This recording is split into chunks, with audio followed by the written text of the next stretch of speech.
क्या होगा अगर आपके बचपन का कोई खिलौना जिससे आपने कभी खेला हो, असल में मौत का एक चलता फिरता पैगाम हो? एक ऐसा खिलौना जो जब भी अपनी धुन बजाता है तो किसी न किसी की दर्दनाक मौत हो जाती है। आज हम एक ऐसी ही फिल्म की कहानी में गोता लगाने वाले हैं जिसका नाम है द मंकी। ये कहानी है दो जुड़वां भाइयों हैल और बिल की, जिनकी जिंदगी में एक छोटे से चाबी वाले बंदर का खिलौना ऐसा तूफान लाता है कि उनकी पूरी दुनिया ही उजड़ जाती है। सालों बाद जब वो खिलौना वापस लौटता है तो अपने साथ लाता है मौत का एक ऐसा सिलसिला जो किसी के भी काबू से बाहर है। तो कुर्सी की पेटी बांध लीजिए, क्योंकि यह सफर आपको डराने के साथ साथ हैरान भी करने वाला है। कहानी की शुरुआत होती है साल 1999 में। हम मिलते हैं दो छोटे छोटे जुड़वां भाइयों हैल और बिल से। हैल थोड़ा शांत और चश्मिश किस्म का लड़का है, जबकि बिल दबंग और अपने भाई को परेशान करने वाला। उनकी माँ लोइस अपने पति के गायब हो जाने के बाद अकेले ही दोनों बच्चों को पाल रही है। एक दिन अटारी की सफाई करते हुए इन भाइयों के हाथ अपने पिता का एक पुराना सामान लगता है, एक विंटेज टॉय मंकी जो ड्रम बजाता है। खिलौना देखने में तो बड़ा आकर्षक था और बच्चों ने खेल खेल में उसकी चाबी घुमा दी। उन्हें क्या पता था कि उन्होंने अनजाने में अपनी बर्बादी का दरवाजा खोल दिया है। उस रात जब दोनों भाई एक रेस्टोरेंट में थे, घर पर खिलौना अचानक अपने ड्रम बजाना शुरू कर देता है और ठीक उसी वक्त उनकी बेबीसिटर एनी की एक भयानक हादसे में गर्दन कट जाती है। ये बस शुरुआत थी। बिल, जो हमेशा हैल पर धौंस जमाता था, उसे और तंग करने लगता है।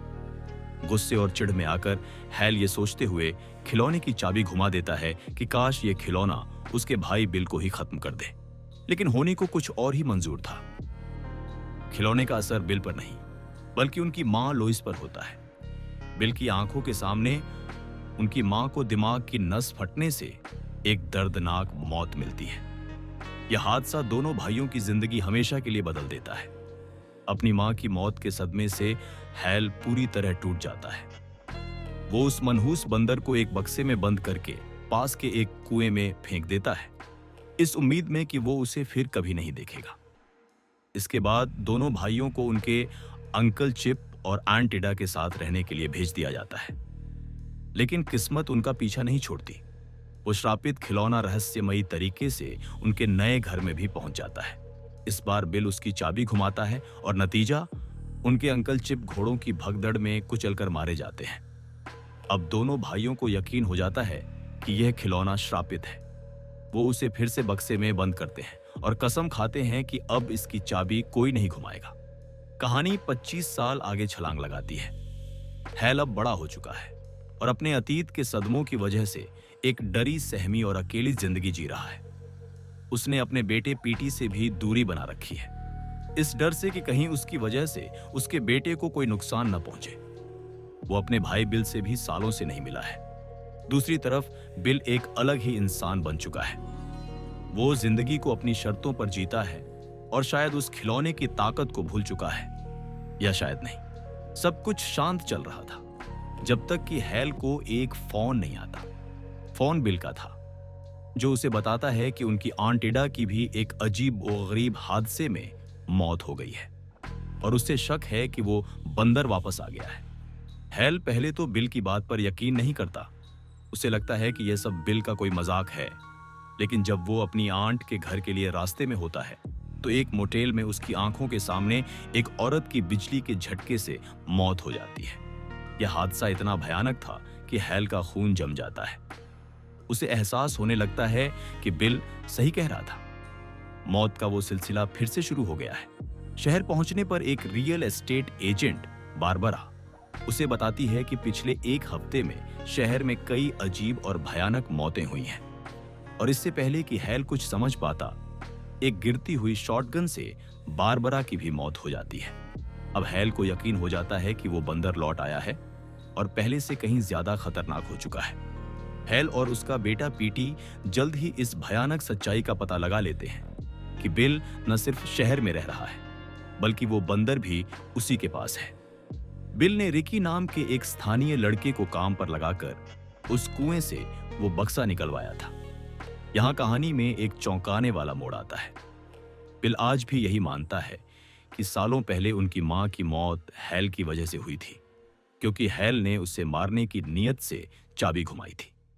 इसी बदले की आग में बिल उस खिलौने का इस्तेमाल करके हैल से बदला लेना चाहता है।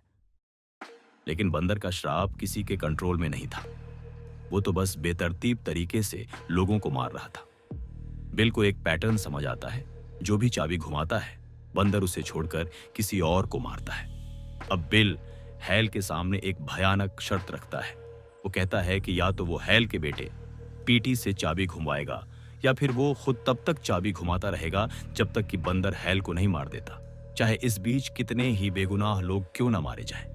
इसी बीच रिकी, जिसे अब उस बंदर से एक अजीब सा जुनून हो गया था, वो बंदूक की नोक पर पीटी को अपने साथ ले जाता है ताकि वो बंदर हासिल कर सके। बिल के घर पर बिल पीटी को चाबी घुमाने का आदेश देता है। जैसे ही पीटी चाबी घुमाता है, मधुमक्खियों का एक झुंड रिकी पर हमला कर देता है और उसे मार डालता है। ठीक उसी समय हैल घर के अंदर दाखिल होता है। अपने भाई को सामने देखकर बिल बौखला जाता है। वो हैल को मारने की बेताबी में बिना चाबी घुमाए ही बंदर को ड्रम बजाने पर मजबूर करने की कोशिश करता है, और तभी वो खिलौना जैसे पागल हो जाता है। वो बिना रुके बेकाबू होकर ड्रम बजाने लगता है। इसका नतीजा ये होता है कि पूरे शहर में तबाही मच जाती है। हर तरफ मौत और बर्बादी का मंजर था। इमारतें गिर रही थीं, गाड़ियां टकरा रही थीं और लोग मारे जा रहे थे। यह नजारा देखकर बिल को आखिरकार अपनी गलती का एहसास होता है। वो टूट जाता है। दोनों भाई सालों बाद एक दूसरे के गले लगते हैं, अपनी मां की मौत के दुख को साझा करते हैं और एक दूसरे से माफी मांगते हैं। उन्हें लगा था कि शायद अब सब खत्म हो गया है, लेकिन तभी वो बंदर आखिरी बार अपना ड्रम बजाता है और एक बोलिंग बॉल जिस पर उनकी मां लोइस का नाम लिखा था, कहीं से आकर सीधा बिल के सिर पर लगती है और उसकी गर्दन धड़ से अलग हो जाती है। हैल और उसका बेटा पीटी उस तबाह हो चुके शहर से बाहर निकल रहे थे। हैल अब समझ चुका था कि इस बंदर से छुटकारा नहीं पाया जा सकता। उसे और उसके बेटे को अब इस श्राप के साथ ही जीना होगा और यह सुनिश्चित करना होगा कि इसकी चाबी फिर कभी कोई न घुमाए, ताकि यह मौत का खेल हमेशा के लिए बंद हो जाए।